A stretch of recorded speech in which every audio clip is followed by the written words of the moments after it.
time, I'd like to invite all of our vaccine recipients to come forward, and we'll get you in the line. I think you'd want them in front of the chair, right? And we'll just have you line up for a quick photo op, kind of appropriately distance, so people can see all together.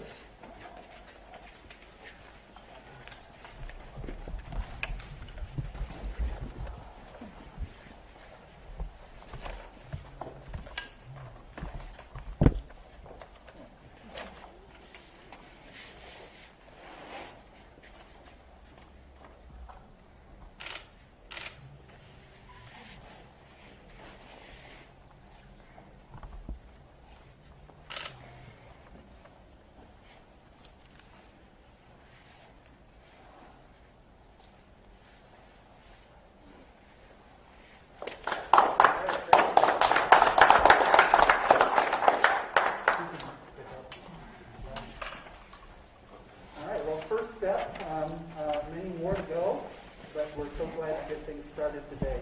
At this time, we're going to welcome Governor Pritzker to the microphone.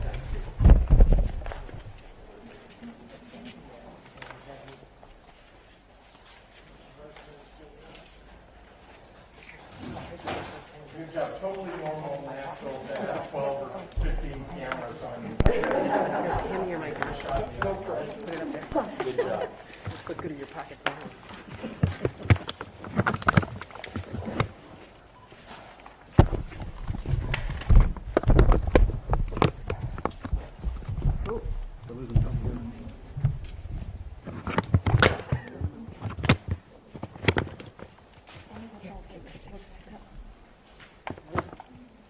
So I won't touch It really is. No one touch it. You don't want them to fall down. Okay. Everyone be still. Very good. Okay. Thank you very much. And just before I take questions, I just want to say how pleased I am about the very important day that you're all witnessing. This is a beginning for the state of Illinois. People getting vaccinated, particularly our healthcare workers, is an exciting moment. I hope that everybody will take note that you were part of this and witnessed this. These healthcare workers have been working all throughout this pandemic, taking care of people on the front lines. These are our heroes. And our heroes now have stepped forward to get their vaccine and to show the way for everybody else. And I'm really thrilled. I'm thrilled to be a part of this moment with all of you. And I'm very excited for what's to come for the entire state of Illinois.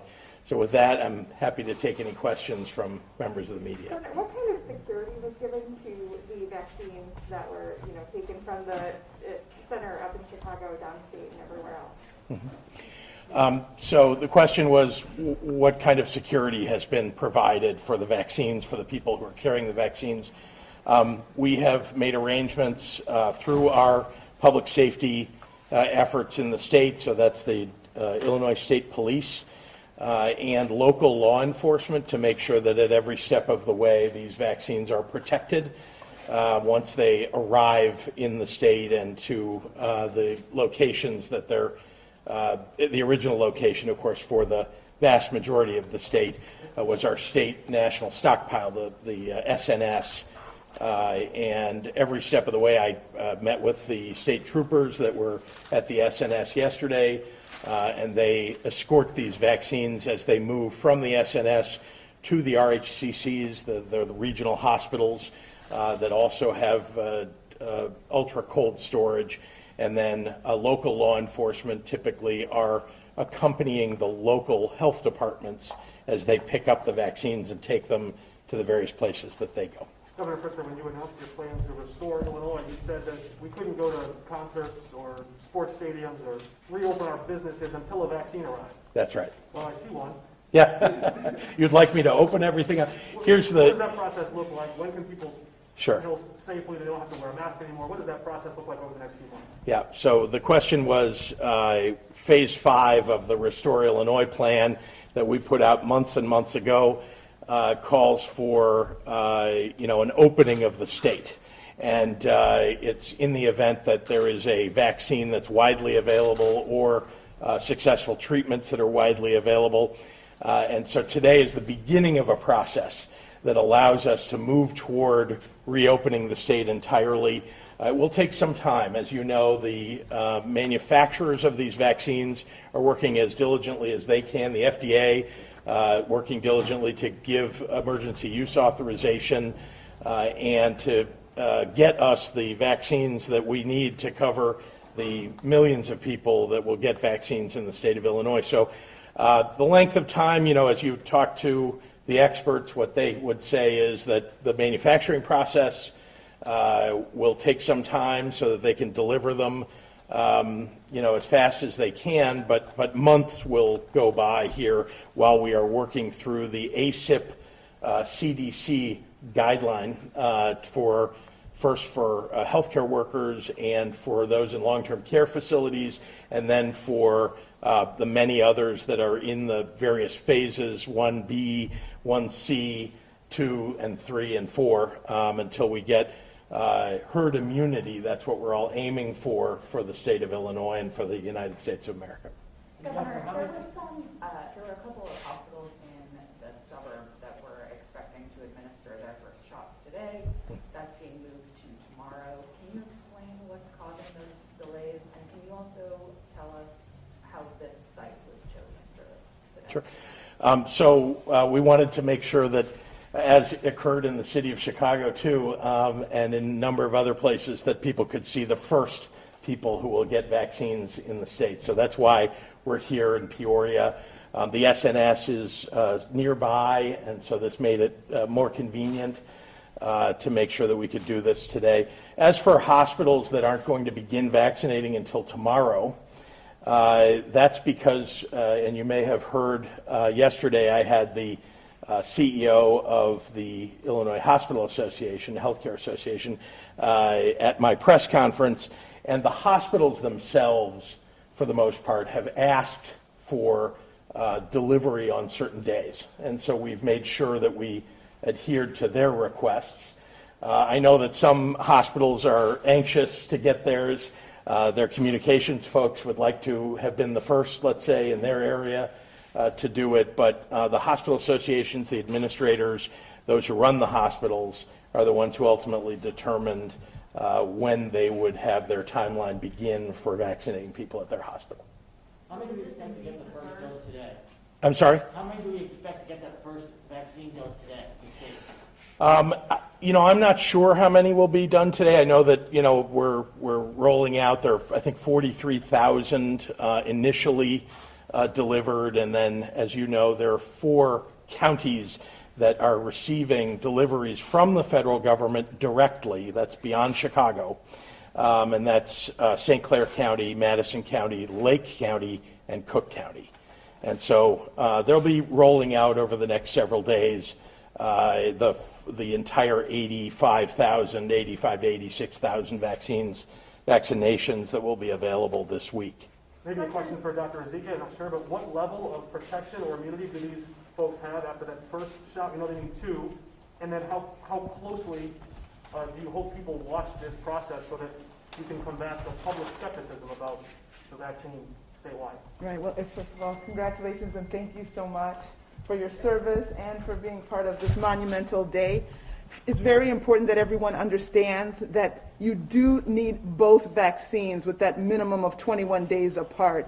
And so they cannot consider themselves appropriately covered or immune from this single shot. And we don't have actual data to say what happens if you don't get that second, because the plan is to have that booster after 21 days. So it's an important step, but there's still absolutely another step, as well as the continued mitigations that have to continue. I hope that all the people who are watching this have confidence that this is a vaccine that they should take as well. I know that many people in this community will know these wonderful individuals who've been working on behalf of their communities to save lives and provide needed services, and now are being able to take this step to protect their own lives. So I think everyone has reason to be excited that we are at the beginning of the end. Dr. Ezike, I know of a hospital administrator up in Will County who is slated to get the vaccine this week, and that's because enough doctors and nurses and frontline healthcare workers said they didn't want the vaccine. Should that be happening, or is it a matter of like it's too complicated to reallocate, given the just the temperature it needs to be, kept at, and might as well not go to waste? Of course, we want no vaccine wasted, and I do think, given the small amount of doses that have been allotted for this week, that I think there should be more than enough healthcare workers in the healthcare setting that would qualify. So I would definitely urge those to look at the rosters of the people in that healthcare setting in the hospitals, because I'm pretty sure there's enough people willing to take this vaccine, and that's what we want to do. We want to be in line with our ACIP guidelines of our healthcare workers, the workers in the healthcare setting, and make sure that we take them first. So I think we can do that with the limited amount of doses that we have for this initial push. Doctor, I know that the priority today is, Chicago, Peoria, a few other major cities, but when can some of the smaller rural counties and smaller rural hospitals start to see their first vaccinations happen for their workers? We have 96 hospitals that will be giving vaccines this week. Those were associated with the 50 counties that had the highest death per capita. And so that's just for this week. And of course, there'll be subsequent pushes every single week. By next week, all hospitals will be engaged in the effort. So this is just the beginning. Patience will be the name of the game, but we will get this out to all of our workers in the healthcare setting. When can members of the public expect to get the vaccine?